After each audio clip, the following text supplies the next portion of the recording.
Happy Monday, everybody. It's time for another edition of Ask Mike. Courtney Mims alongside Mike Irwin here. And Mike, I always start out by saying, please like and comment on the video and subscribe to our YouTube channel if you haven't done so already.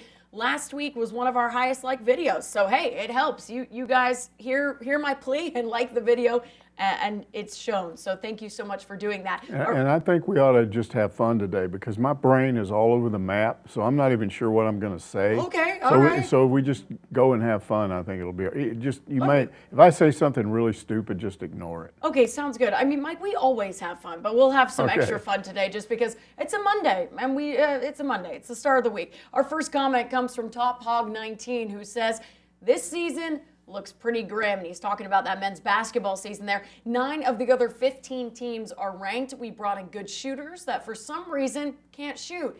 Bigs that look like they're afraid of contact. Where do you see us finishing?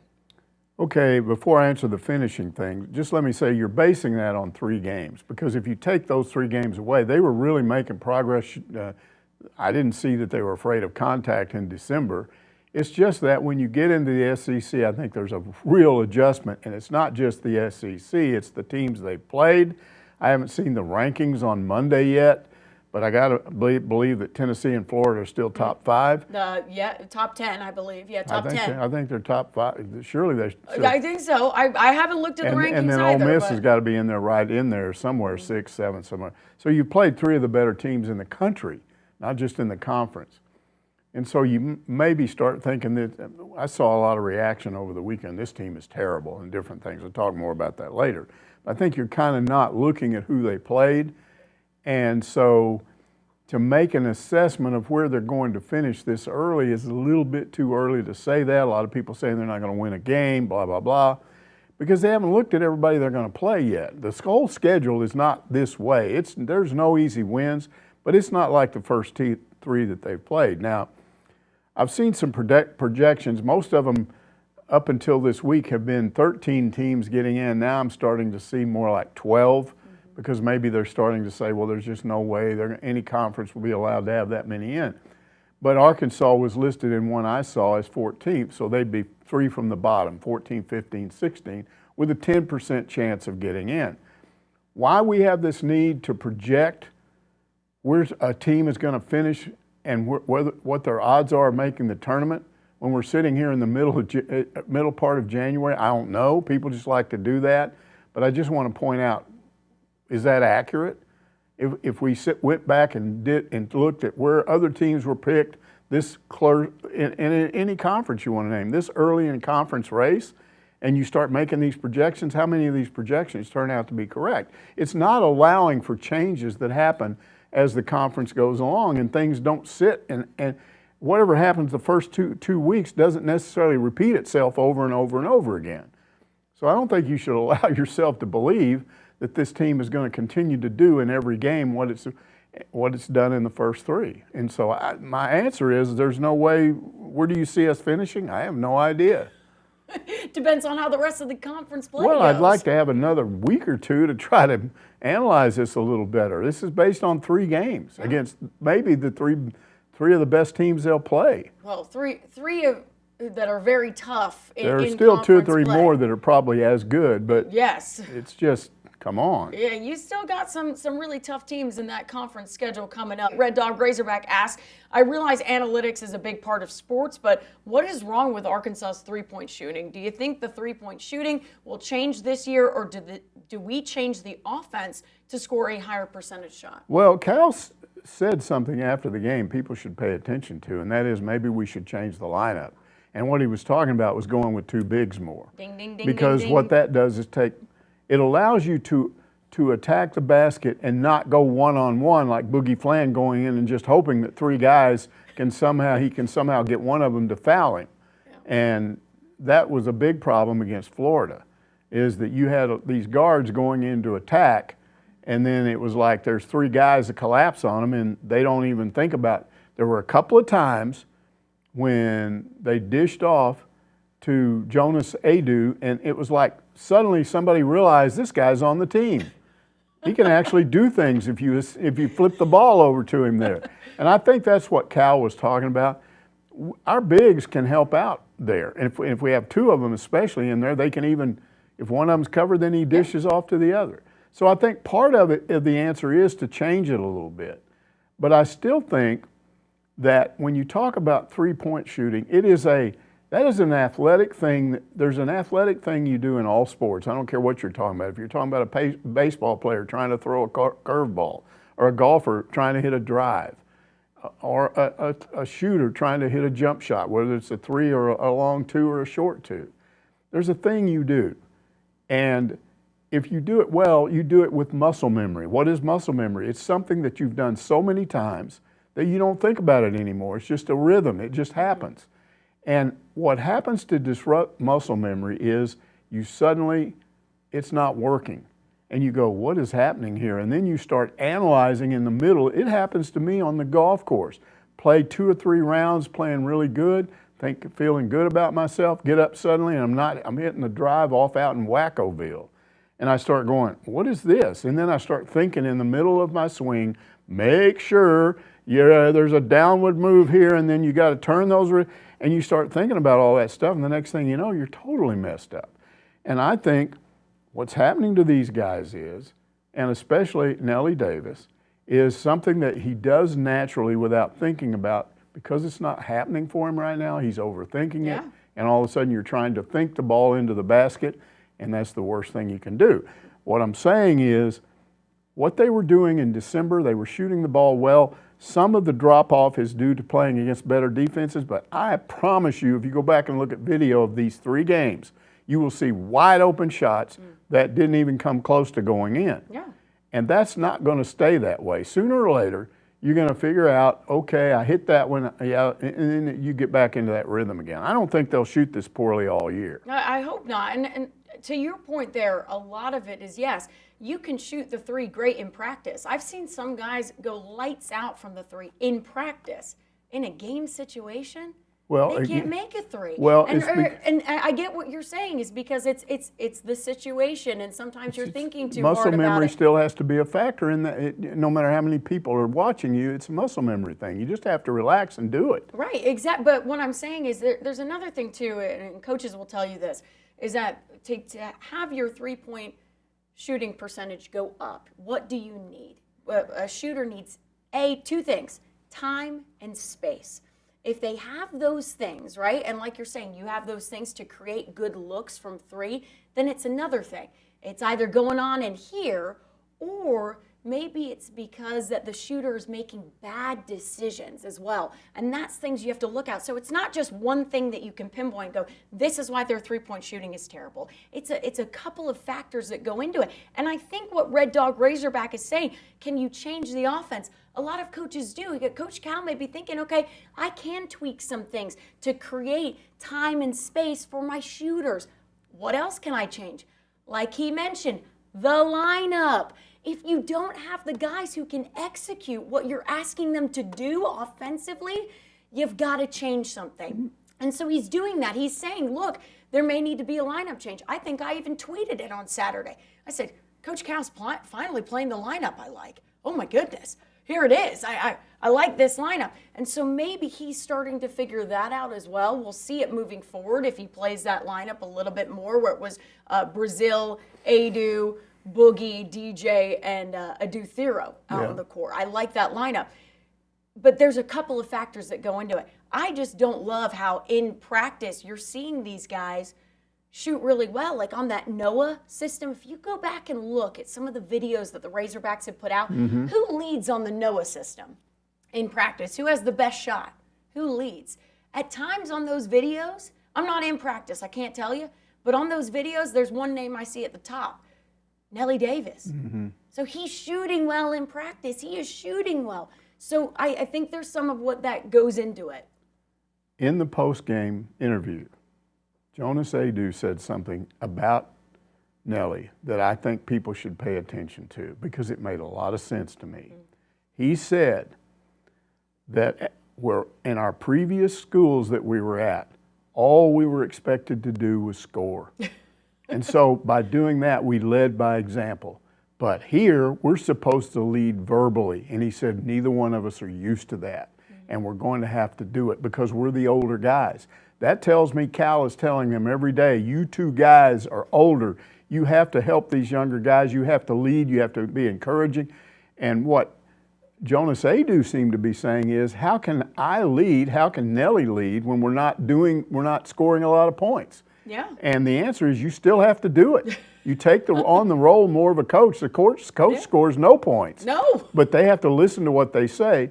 So they're having to adjust, and I think putting that extra pressure on Nelly probably is what's going on here. Maybe they ought to back off and say, you don't have to lead anybody. Just go out there and shoot. But the team does need a leader, though. I mean, we talk about They another problem absolutely of do. this team, and I think you and I have said it before. Oh, who do we think is the leader? I get asked that on the radio every week. They need more than one. They need more than one, exactly. And so if But you don't think have, about it. Nobody else, I've never seen this happen. I don't think it's happening in any other SEC school.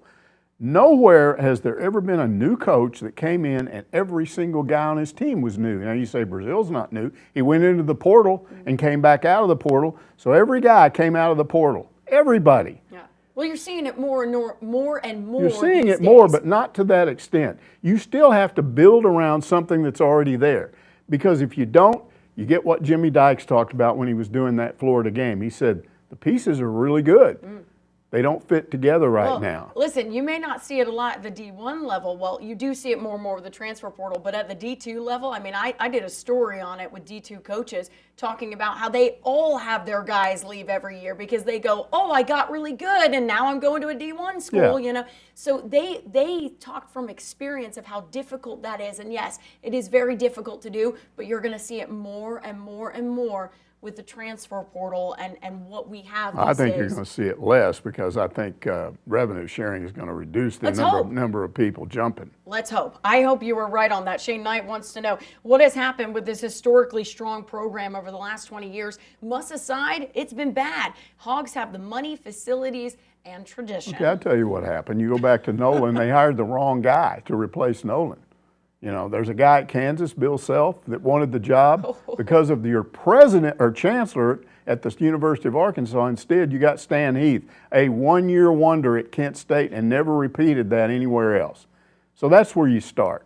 And then when you got ready to get rid of him, you could have had Dana Altman, another good coach. He comes in here, he takes the job, and then because of a series, I'm not going to get into it, because of a series of screw-ups inside the athletic department, they ticked off Altman and he left. And then what did you do? John White stepped back in and said, well, we're going to use a hiring firm.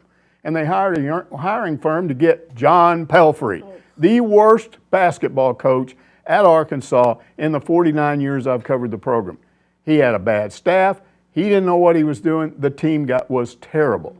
So finally they got rid of him and they started moving back in the right direction. They got Mike Anderson. I'm still not adequately, I don't feel like I fully understand what happened to Anderson, because he'd done well at UAB. He'd done well at Missouri. There was no reason to suspect that he wouldn't do well here. The only explanation I can give you is he was too comfortable here. He liked it too much, and he relaxed a little bit, and it became more personal and less about business. That's what people have told me. He stopped making business-like decisions because he liked it so much here. And he was successful. He didn't have a single losing season. He just didn't do anything in the NCAA tournament.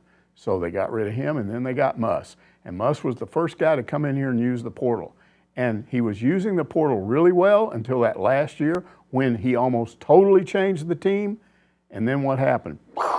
It fell apart. And now here we are with Cal, but here's the problem with this question. It's almost, he's putting, after half of the season, he's putting Cal in with all those other guys that couldn't win. And it's way too early to be saying that. Yeah, I don't understand the jumping on, like the fire coach Cal. Some of the crazy stuff that I've read over the weekend, one guy compared Arkansas's team right now to Nolan's first team. Nolan's first team, they had one player on that team that was any good, and he had a pot smoking problem. Oof. Sometimes he would come to the games and he'd just disappear because he'd been doing a little pot thing. And the rest of them were just... the rest of them were just no good. That team played in the Southwest Conference. Yeah. Of the major conferences in the United States at that time, mid-'80s, the Southwest Conference was the worst basketball conference. So it's totally flipped. That's not it's totally flipped. But you're going to say that this team is as bad as that team, which won 13 games in an easy conference? don't say things like that. No, But you can come back to me in 2 weeks if they haven't won a single SEC still game. it's still not comparable to Nolan's first team. No, I understand that, but I understand where people they want to push the panic button right now, because you look at statistically and you look at, Coach Cal has never started 0-3 in conference play since 1988 at UMass or whatever it was, and I understand how people are going, oh my gosh. But it's a completely different situation. Like Let me just tell you something. If Cal if he gets tired of this and leaves, or for some reason he's gone, I want to see who they bring in next. All of you people that are already jumping on him, who do you figure would come in after that? Yeah, people are always, this guy had worked out, let's get him out of here, because there's always some magical guy that's going to pop up at this school and start winning. I guarantee I'll do it to Van Horn. Some of them already done it to him. Oh, so after last season, there was a lot of people doing it to him. Hold on. Whoa, that's... I feel bad for Van Horn sometimes. Hot Dogger says, I hope fans don't drift on Cal. Here's a question about it. It takes time for a team to build a new team from scratch, no matter how good the players are. We could have a first-round NCAA ejection, but with patience, we can only get better with Cal at the wheel. Well, that's the most rational question that we got about that whole situation, because this guy has it figured out.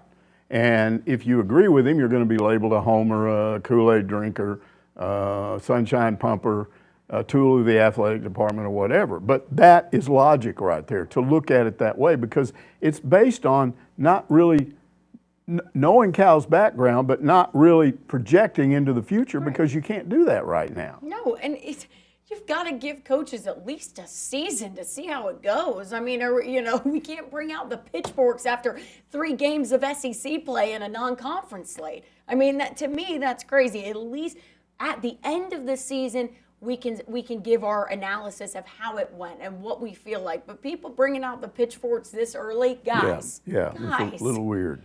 A little strange for sure. Marty Bird's Proxy wants to know, what did you think about the atmosphere at the game on Wednesday? I was disappointed for the most part. The crowd had 0 impact on the game. The crowd actually, it was a late arriving crowd because of the 6 o'clock game and because of the bad weather and all that.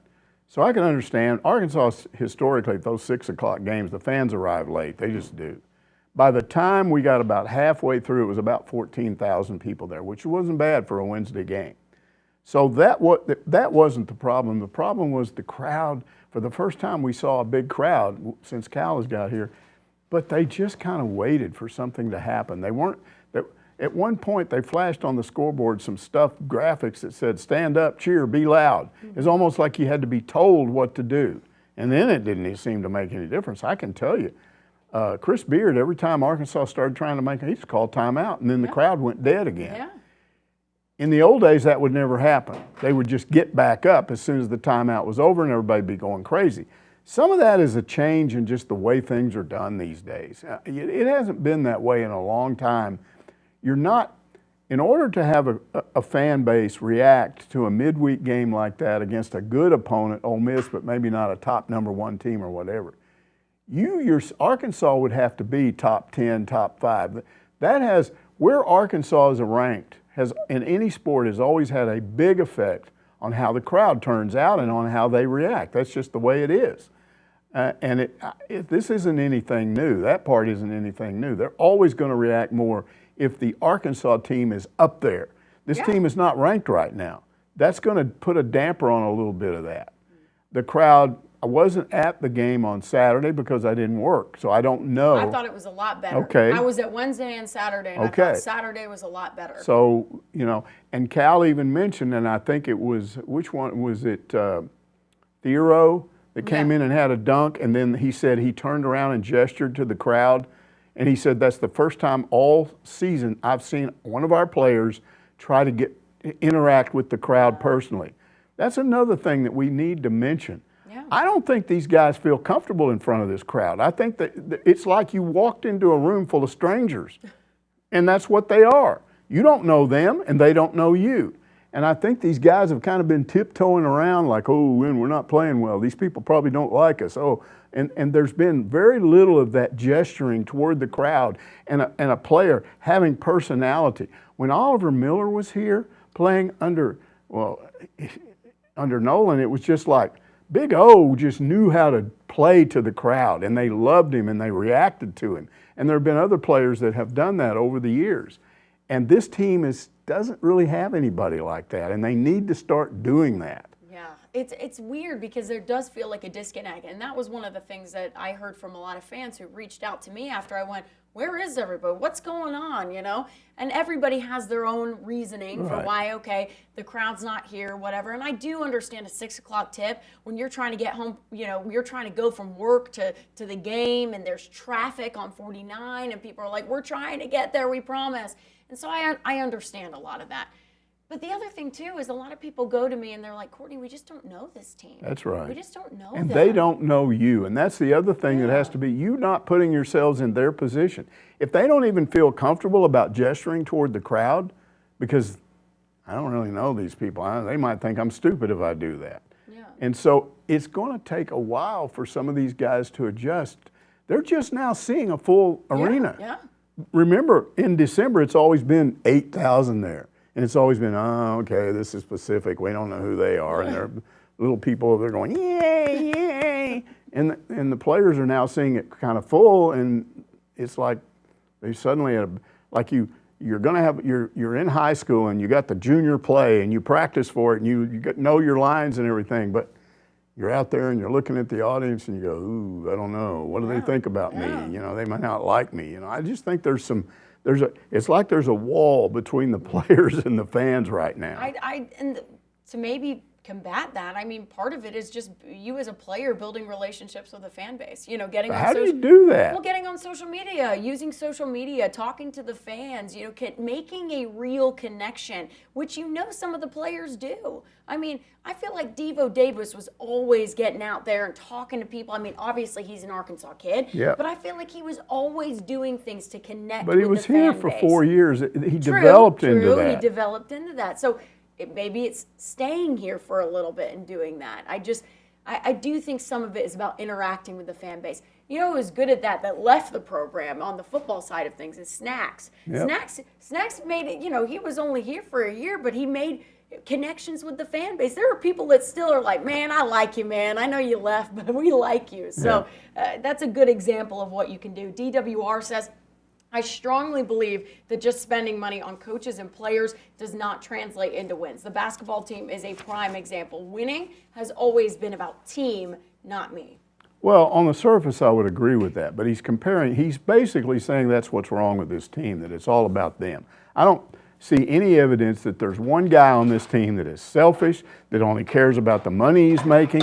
I think they genuinely are upset with what's going on. I think they're embarrassed. I think they know they need to play better. I think it's affecting them. Again, I think they're in a strange place trying to fit in, and it doesn't help when all these people get on the internet and say they don't care. Boogie Flan, whoever, you can just name somebody off. John L. Davis is getting $1 million and he's not earning it, but he doesn't care.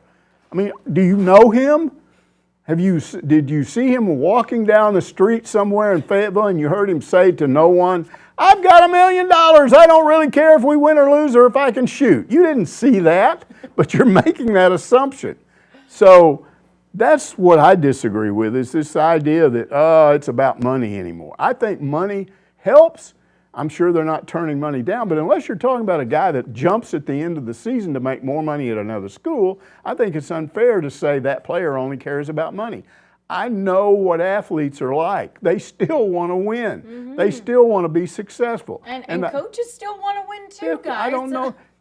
Do you think that Jimbo Fisher wouldn't jump at a chance to coach again if a school gave him a shot and said, we'll pay? I mean, he's making a lot of money, but I bet he'd give that buyout away if he had a chance at a place where he really thought he could be successful. Yeah. You think he sits around going, boy, I got $80 million. I don't care if everyone thinks I don't know how to coach. They want to win. And if you think they don't, you're out of your mind. You don't know any of these people. I've never been around any of them that felt that way. It's called the coaching bug, and you get bit by it. I mean, you know, take my dad, for example. I mean, I ask him every year, Dad, when are you going to retire? He goes, maybe next year. And I asked my mom, I'm like, why isn't he done yet? He could be done, you know, retirement, enjoy his life. And she goes, he wants to win so badly. Mm-hmm. It's a bug. It bites you, and you're a competitive person. If you are playing a sport, you are competitive. If you are coaching a sport, you are competitive. So you want to win. All this concept, if they don't want to win, they're just collecting the check and they're done. That's just wrong. It's a thing that you can say as a fan that makes you feel better and helps you deal with the anger you have. Go ahead, but it's not reality. I do believe with what DWR says, that he strongly believes that spending money does not translate into that wins. part is correct. Yeah, exactly. All you got to do is look at Ole Miss. They had more money than anybody. They spent $20 million to go to the Gator Bowl. Yeah, exactly. Whippersnapper wants to know, who do you feel was right, Beamer or Bielema? Okay, I'm going to get into the personalities of the two coaches because they're completely different. I've always thought of Beamer as a drama queen. And what do I mean by that? He complains in press conferences all the time about imagined slights. We don't get enough credit for this. They said this about us. He's always complaining. Shut up. Coach your team. Don't air your gripes and grief. Nolan used to say we don't get any respect all the time to his players in the locker room to make them mad. But he didn't go around saying it in public all the time. He did it some, but Beamer does that too much. And that's what he was doing here. Whether he was mad at Bielema or not, what are you talking about that for? What difference does it make? You lost the game, and that's it. And you didn't lose the game because of that. And maybe they asked him to explain why he was running around going bananas, but control yourself a little better. Don't be sitting there screaming and yelling at a guy like you're going to go beat him up. Because if they got in a fight, Bielema would sit on him, and that would be the end of it. Okay? So look, Oh my God. now let's go to Bielema. Let's go to Bielema. Or Beamer? No, I just described Beamer's problem. Oh, Beamer. Okay, yes. Now yeah. let's go to Bielema, what his problem is. Okay. He's a smart aleck. He's always been a smart aleck. When we sent Adam Alter of our staff up to Prophettsville, or whatever the name of that town is, in Illinois, where he was from, and he went up there and interviewed his parents, he interviewed people around town. They all said, yeah, this guy was pretty cocky growing up. He's just one of those athletes that does that. And we've all I knew guys like that. They'd always pop off, and they were playing a little psychological game with the opponents. Yeah. And that's okay to do that, some. But Bielema is his own worst enemy, because when he's successful, he does that too much. When they went down to Texas to play in the Texas Bowl, this is a perfect example. He's sitting there with, what was his name, Charlie Strong, the Texas coach. Strong's over here, Bielema's over to his left, and down below he's doing the upside down hook 'em sign. Yeah, he did it right. And Aaron Peters of our staff happened to take a picture at exactly the same moment showing him doing that. And you know what people did? They accused Aaron of photoshopping that. Aaron Peters couldn't Photoshop anything. He's like me. He wouldn't know how to Photoshop something. It was real. The picture was real. So what did Bielema say? What was his explanation of it? Oh, that he was just flexing his fingers at that time, and that just happened to happen that way. He was doing that to basically go, we don't care about you, Texas. And then when Arkansas won the game, guess what he discovered? And I don't think he knew this beforehand. He discovered that if you beat Texas, especially if you beat them bad like he did, even though they hadn't had a great season, I think they went into there with 6 wins or something, but if you do that, fans love you. And all of a sudden, Bielema became a celebrity, and it went to his head.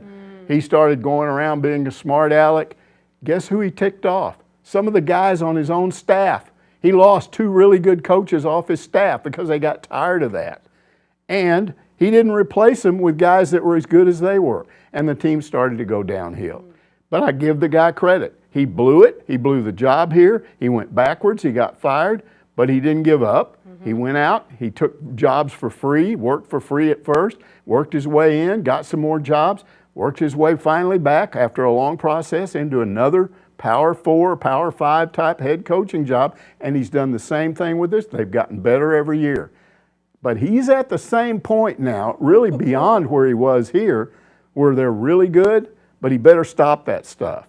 He needs to nip it in the bud right now, because that is when he goes downhill, when he starts thinking, hey, I'm cool. I'm gonna do this. I'm gonna pop off. I'm gonna make the gesture. I'm gonna do this. I'm gonna make Beamer mad. I'm gonna sucker him into getting mad, and then I'm gonna I got to him.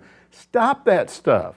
Just go coach your team, and when you win, be happy that you won, and stop walking around like, yeah, we got them, didn't we? just don't do that stuff. That's so you basically what you just said there is both of them are in the both wrong. of them need to grow up. There you go. Beamer needs to stop complaining about everything, and Bielema needs to stop being a smart aleck. There you go. I like that explanation of it. WV Hog fan asks, can we say that the Big Ten is the new king of the hill in college football after going 5-1 against the SEC in bowl games? Well, we can say it for this year. That's all we can do, because who knows what happens next year. But I'm one of those rare people that cover an SEC team, and I think this is hilarious because the SEC went around popping off all year about how good they were, and then they continued to pop off when they didn't get what they felt like was enough teams in the playoffs, and then their bowl teams and all of this. And then they basically just cleared the decks for Texas, got their schedule to be easy, sent them into, and thought they're going to be our savior. They're going to come in and win the national championship. And then, whoa, what happened? I didn't know. And Texas I'm watching the SEC network, and they've got Paul Feinebaum on there, who is nothing but an SEC cheerleader day in and day out. And I get that because he works for the SEC network.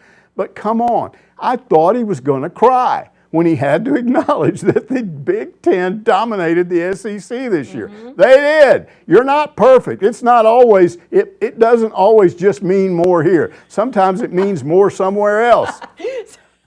That doesn't mean it has to stay that way, but stop being you're king of the hill every year. Sometimes you're not king of the hill. Absolutely. It definitely didn't happen this past year. So yes, and you've made this conference too tough. Look what you've created in basketball. It's a monster. It's nuts. By adding more teams. You just come on, at some point, stop it.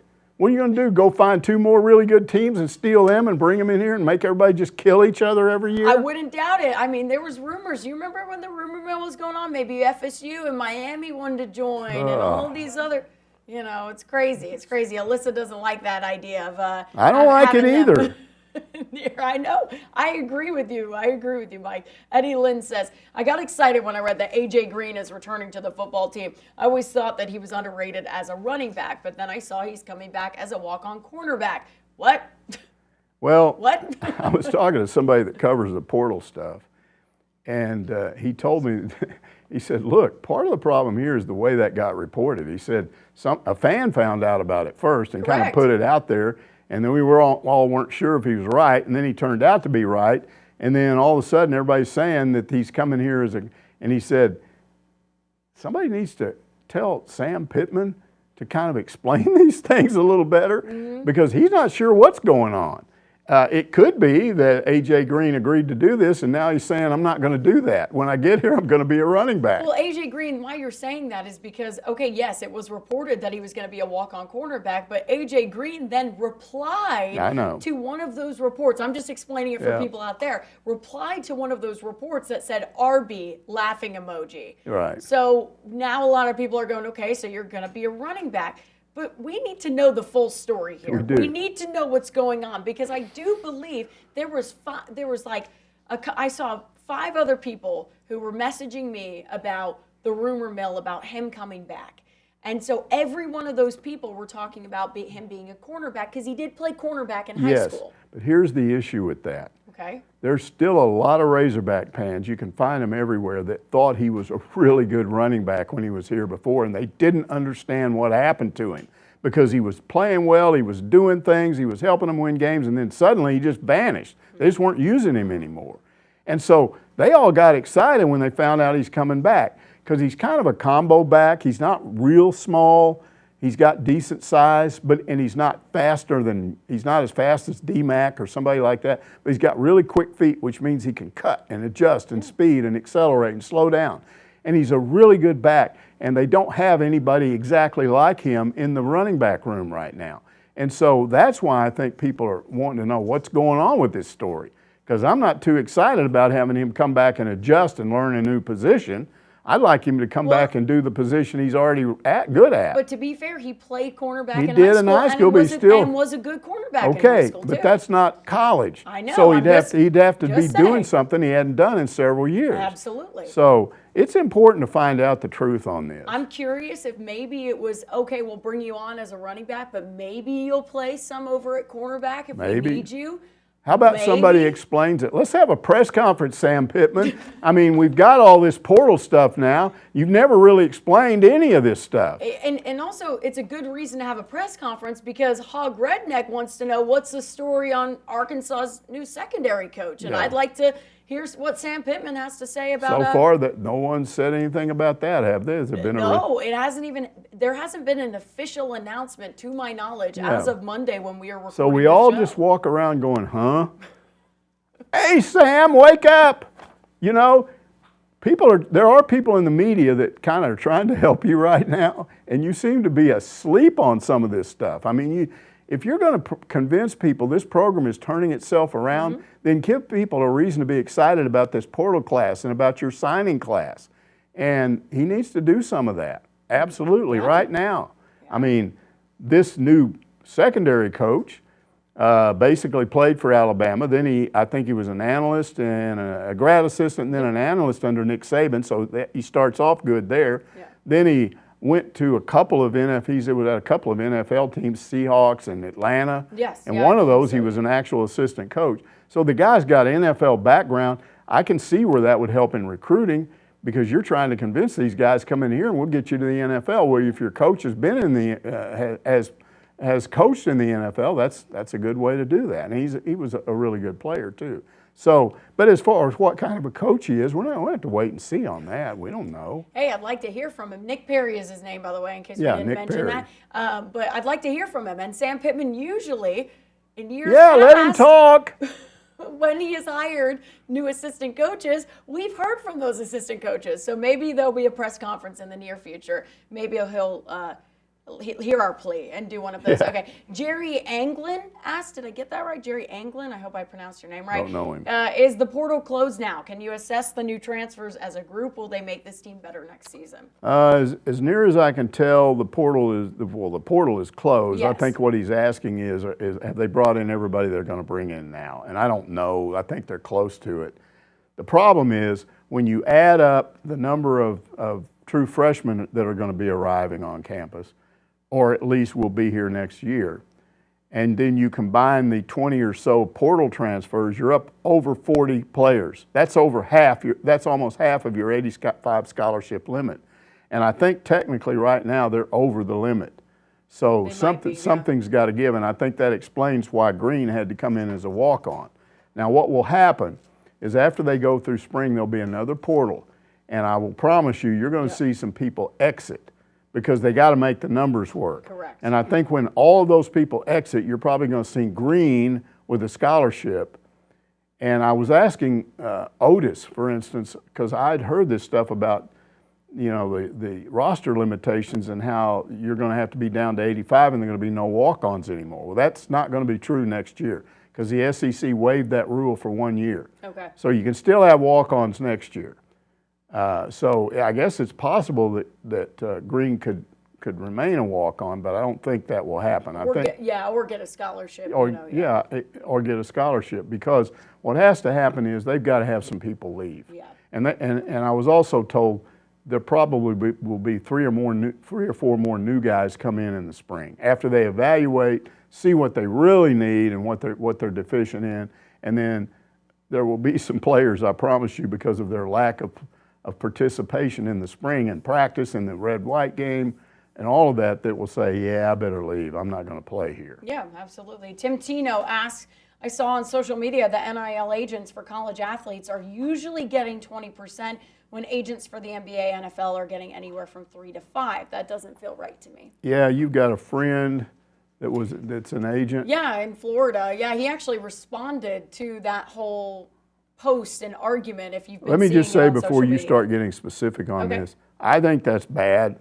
I don't like what these NIL agents are doing right now, and I think their role is about to change, because I think the transfer portal is going to be closed they're going to do different things to close that down some, so you're going to see less jumping.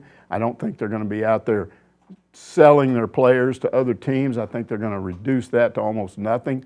So I think we're seeing a lot of activity right now because this is the last chance some of them have got to make big bucks.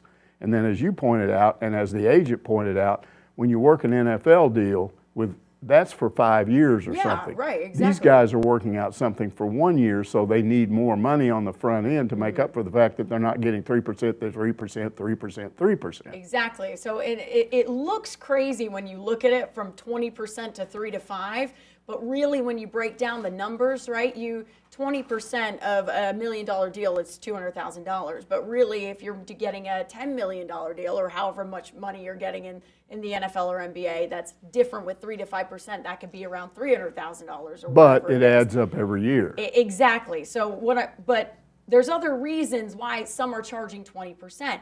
No one is saying it's right for them to be charging 20%. They're just giving you the reasons that, look, this is why some are charging 20%. Let's say you're a college athlete and a college offers you this for an endorsement deal or whatever. Some of these agents are going back, right, and renegotiating and renegotiating and renegotiating. And they might have gotten the athlete, I've heard, about 10 times more than the original offer. To me, then, 20% is a bargain, technically, right? The athletes aren't always getting taken advantage of. No, not always. Now, but it's still not what was intended. It isn't what was intended. But how can we change that, right? How can we change that? The friend that responded to that post, Darren, he turned around and said, look, the way you combat that, right now there's no restrictions on NIL Players agents. Union. Players Union, exactly.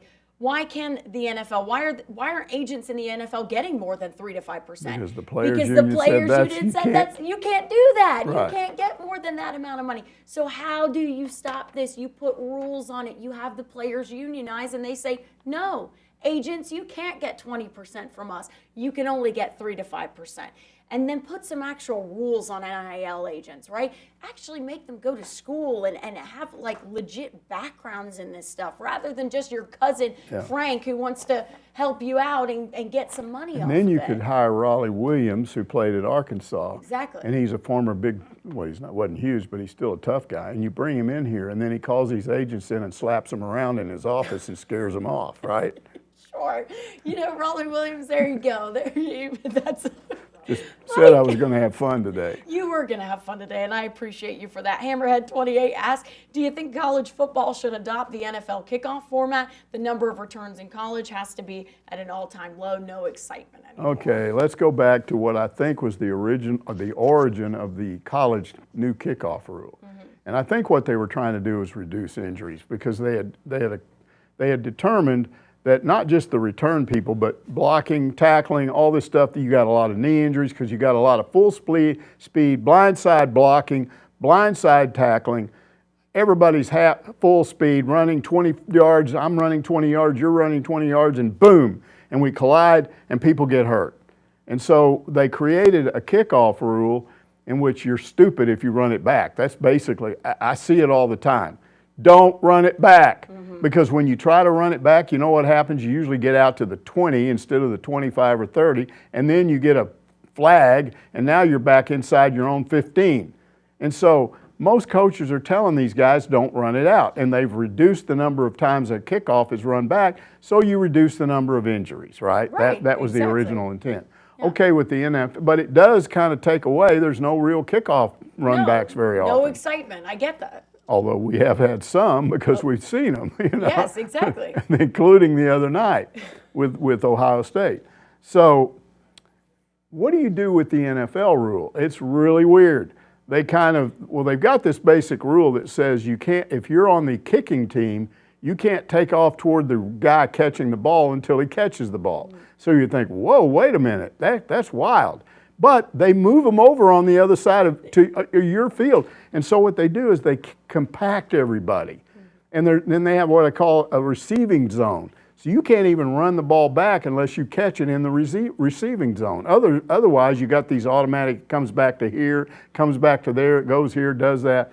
So if a guy catches the ball in the running zone and everybody starts toward each other, they're all in a big mess. And there's less chance of blindside, running over somebody, hitting somebody, knee injuries and all that. And you looked it up and injuries are down. Yeah, they are. Well, to be fair, it worked, right? The number of returns in college has to be, I know Hammerhead made that point, but what they were trying to do was they were trying to encourage people to run back kickoffs. and they were trying to decrease the amount of injuries. And they did both. They did both of those. Kickoff returns up by 11% since last year. I think it was at an all-time low last year for the NFL. I think it was like around 21%, 21.3%, and then it increased this year to around 32%, so an 11% increase. And then the amount of injuries is what they said has decreased. So it is working for the intent that they did it for. If you're trying to increase excitement, I think, what was it? I was reading the stats, and I have them pulled up on my phone here. I think I was looking at something too, is that, 59 big play returns. That they had 59 big play returns, which was up since for a while, because that was the most the NFL had since 2016. And so if you're trying to increase excitement, it worked. If you're trying to decrease injuries, it worked. So the bottom line is, we think, yes, the college game should adopt this because it's the best of both worlds, but it comes with an asterisk. A little asterisk, Because the thing you have to make note of when you make this change, it looks really weird. It doesn't look like football. You got guys kicking off on the other team's side of the field, and they're all in this little thing, and you're going, what is this? It's weird.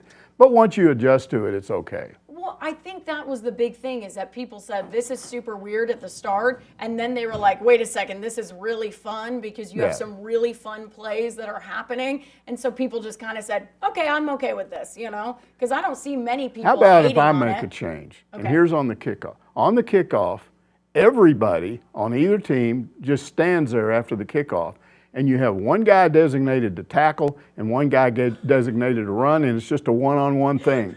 Were you going to Oklahoma drill this? Like, what are you doing? Okay. We used to play this game when I was a kid called run through tackle, and I won't get into all of it, but you lined up 30 guys, and you had a sidewalk here and a sidewalk there and about a 30 or 40 yard field in between them. And so a group of 40 guys, 30 guys would line up on one sidewalk. There'd be one guy that would get picked to stand out in the middle, and it was his job to tackle somebody. And it was really fun to watch it because it was like a herd of buffalo going. Oh my gosh. And you'd watch them pass, and then you'd see that one guy that goes down because he would tackle somebody unless he got run over, because sometimes 5 guys would run at the tackler and just run over him.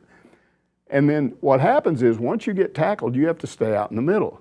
So now you go to 2 tacklers, and then it goes to 3 and 4. And so each time you make a pass, there's more people out there and fewer people. And finally it reaches a tipping point where there's more guys out there tackling than there are running. And then it really gets interesting because you're having to do a lot of weird things. Yeah, I don't know if that's good for injuries, Mike. Oh, man. Let me tell you what I would do. There was this guy, Perry Crockett. Perry Crockett was a big kid, man. He was bigger than anybody out there. He was pretty slow. But I would get behind him and I would run, and they avoided Perry Crockett. Nobody wanted to try to tackle him. And if they finally started ganging up on him toward the end where 6 guys could try to tackle him, I would wait till they all ganged up on him, and as soon as they jumped on him, I would swing out to the right and take off. And they go, oh, wait a minute. And that worked until one day I did it, and they tackled Perry Crockett, and he fell on top of me and about squashed me, and then they all jumped on top of him. And my best buddy, Eddie Lynn, was saying, he tells this story all the time, I could hear this little squeaky voice coming down from under the pile. Get off, Perry, get off. You're mashing me, get off. So I never ran behind Perry again, but run through tackle was fun. So if you could create something like that on the kickoff, I think it'd be really cool. That was also safe, that's also, No, not too safe, but it's fun. That's what I said, it's also safe, but no, it wasn't safe when it went past the tipping point. That's what I said, not good for injuries there. I don't know if they'll get behind that, Mike, but I like your thought process there. Lanny says, and this is our final question of the day for you, fans on the internet seem to think that most of the local media are tools of those in charge of the Hill, always. I get this comment every single week. I assume you think they are wrong, so why do they believe that? Well, you're trying to ask me what's in somebody else's head when they say that, but I do think they're mad, and they're going to express their anger. And here's the thing, they are fans. They are not going to think logically. They're just going to think this is the way things should be. And if you don't, as long as you're agreeing with them, you're a good guy. The minute you agree with some other thing, you say, well, wait a minute, this isn't logical, then they get mad at you. Here's the problem that you have in the media, if you really do your job right. You take each individual case. I mean, I don't always side with the athletic department or coaches or players. There have been plenty of times when they were mad at me over there. Yeah. You have to analyze every situation and say, what's reality here? But I will freely admit that most of the time I take the side of players or coaches over fans, and I'll tell you why. It goes all the way back 50, 60 years ago when I played. You say, well, they didn't have the internet back then. It wasn't as bad. It was worse. We didn't have the internet. We had face-to-face, in your face, this is what I think of you. Because when you are a fan of a local high school team and everybody goes to the game and those guys out on the field, you as a fan have watched them grow up, and you watched them in a little league and you watched them in junior high, and they won't have any problem telling you what they think about you. And I had guys on my team that I played on that if we lost a game on Friday night, they would stay home all weekend because they didn't want to run into these people. Not because they were afraid of them, because we'd all been taught to be respectful of adults, and they had trouble defending themselves against people making stupid accusations. I didn't have any such issues. I would just go, and if they said something stupid to me, I told them how stupid they were. Yeah. And what they said was a lot of stupid stuff. I still remember, and I've told this story before, we had a good team when I was a junior, not so good when I was a senior. And we got about halfway through the year, and this guy sees me, and he goes, you're one of the leaders on that team, and you're not making these guys work hard in practice. You guys worked a lot harder in practice last year. And I said, you know what? I was at every practice last year. I'm at every practice this year. I never saw you ever. How can you say that? You weren't there unless you were hiding behind a bush. He said, well, I have my ways of finding out. And I said, well, what you found out was wrong. Because I was on both teams. We actually worked harder this year. We're working harder this year because we're not as good. If you go back and look at those seniors, what did they do? And I asked him, I said, what did those seniors do in 7th and 8th grade? Well, I don't remember. They went undefeated both years. What did we do? What did my class do? We won 1 game in 2 years. We're not as good as they are. So we're having to work harder. And your explanation, if you just want to come in here and tell me we're not the athletes that they were, I agree. We're not the good athletes that they were. But you tell me we're not working as hard, you're wrong. And that kind of stuff went on all the time. Fans would make ridiculous comments about stuff that happened, and you knew it wasn't true. And most guys just didn't want to deal with it. I didn't have a problem dealing with it if I thought they were wrong. So I think because of that, and because I saw that fans sit in the stands and think they see something that they didn't really see, because they're not on the field and there's all these factors they don't know about that happen during a game, Yeah.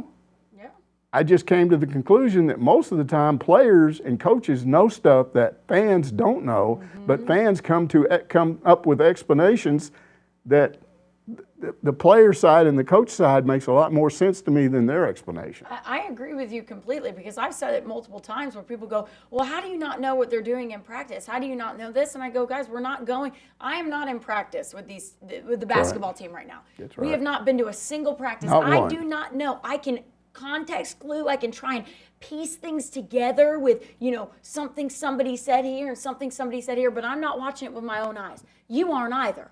You aren't either.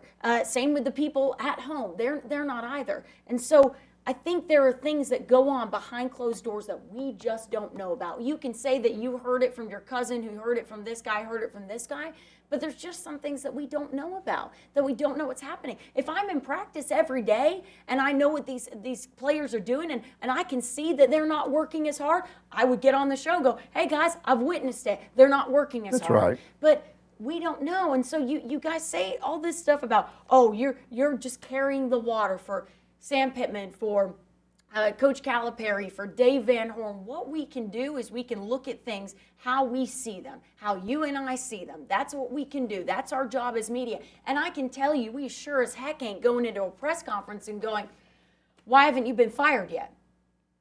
That's because that's what some of them want us to ask. That's what they want us to say. That is what you guys at home want us to ask. And I'll be honest with you, if you went to any of our schooling, if my professors heard me say that on this show, or heard me ask that question. A question is designed to elicit a response, an answer, and they're not going to answer a question like that. No, they're never so going to answer. So what good is that question if they won't answer it? No, they're never going to answer another question from you again. They might look at you and they might go, different question. Another question, different reporter. So you have to be smarter in the way you ask a question. Absolutely. You know who was smart at that? Who? Bob Holt. Yeah.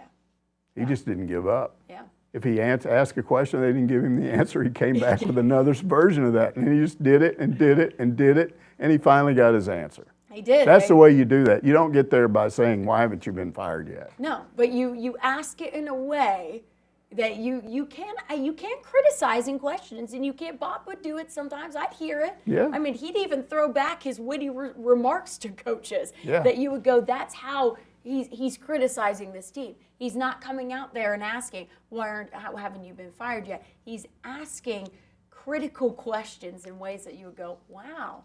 He really is. That's a really critical. So there should be thing. no questions of explain to me why you believe this team is better than Nolan's first team. Can you imagine if one of us asked that question? Well, first of all, Cal wouldn't know what you were talking about. No, he wouldn't. He would go, I don't know. I don't think he was in coaching back then, but come on. I can tell you he'd probably go, if he doesn't know when they're playing next, I guarantee you he doesn't know. Well, that's another thing. How many of them are going to jump on that he does? This is ridiculous. The man doesn't know he's playing. He knows. Yeah. That he's making a point. He's making a point that he's having to be totally focused. He can't look down the road. This league is so tough that every game you have to totally focus on that. Correct. He technically knows who the next opponent is. He technically Get a also clue. knows when they're Wake playing. up. Act like you've watched sports before. Coaches say a version of that all the time. They just don't say it that way. They go, yeah, I mean, hardly had time to look at our next opponent. Yeah. And I shouldn't, because I've told my players, don't worry about who you're playing next. They say versions of that stuff all the time. Correct. And if you're a sports fan, you know that. So anyways, that's right. I'll digress. That's going to do it for this week's Ask Michael. See you next Monday to answer more of your questions.